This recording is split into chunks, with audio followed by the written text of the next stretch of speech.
Okay guys, here we are. We're back. We're going to do the centroid and then we're going to do the orthocenter. I might put a little pause in between, so if there's a jump, it's because I'm doing that little pause in between. So again, we opened up a new page. I already extended all my tools so I could use them all.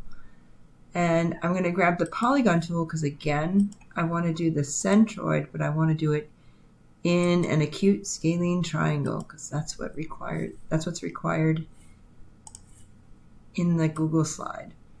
So in order to make the centroid is the concurrency of the medians. The medians extend from the vertex to the midpoint of the opposite side of the triangle. So in order to construct one of these medians, I need to find the midpoint of the opposite side.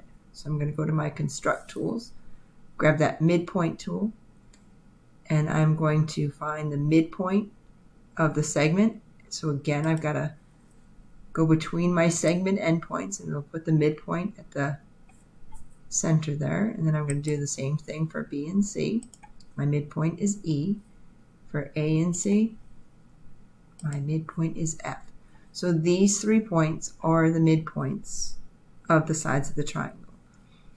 Now I'm going to go up and I'm going to grab my segment tool and I'm going to create a segment that goes from the vertex to the midpoint of the opposite side. From the vertex to the midpoint of the opposite side. From the vertex to the midpoint of the opposite side. I have it here. So here in the center, this is the centroid. The cool thing about the centroid, and you're going to have to do this with the project as well, in the worksheet, you have to create this by cutting out some cardboard. So there we go, I've connected it all.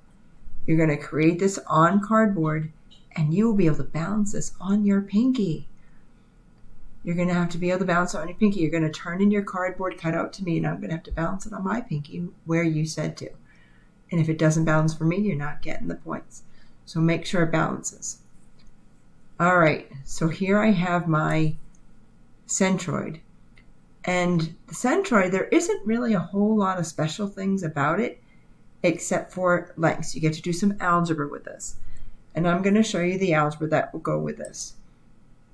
So the algebra that goes with the centroid, before I get to that, I want to color one of my segments here. So I've got my, wrong one. I'm going to color my, there it is down here. I'm going to color this in red because you know I like red, and I'm going to make it a little bit thicker so we can see it. So the cool thing about this is from the vertex all the way down to the centroid. That is twice as long as the other part of the median. So altogether, this whole thing, oops, I'm at the bottom of my screen here. That whole thing is going to be 3x. So it's really divided into thirds, the whole thing. But 2 parts of it is from the vertex to the centroid, and 1 part of it is from the centroid to the side. So you're going to have to use your algebra to do this, and you can do it with all 3 of them. It is really, really cool. So there'll be another video to help you with the algebra portions, but this is the cool part, other than the center of gravity, for the centroid. So I want you to make one of these.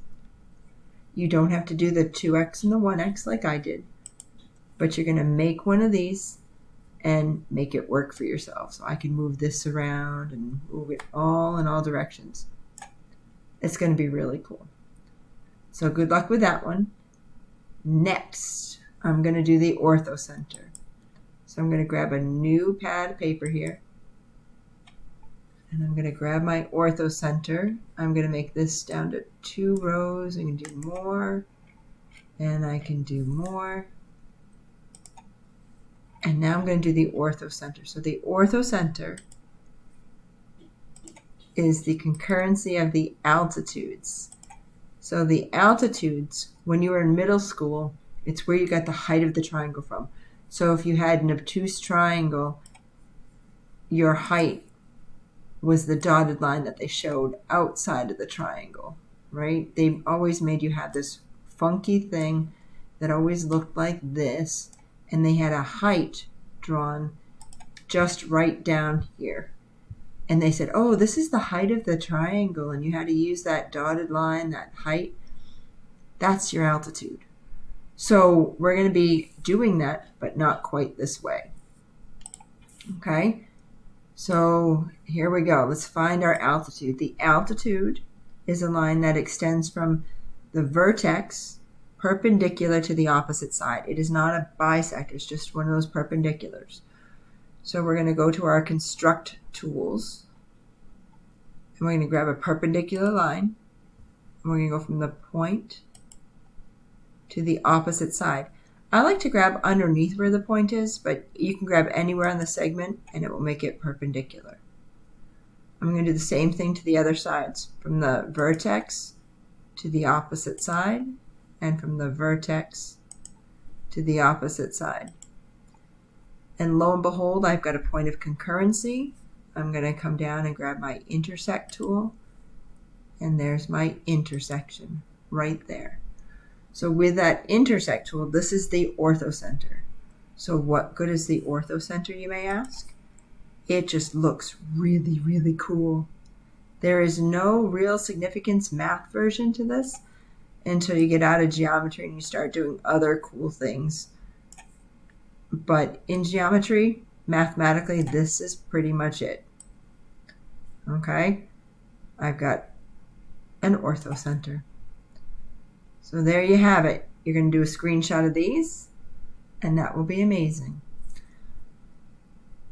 Next will come Euler's line. Stay tuned. I'll post another video.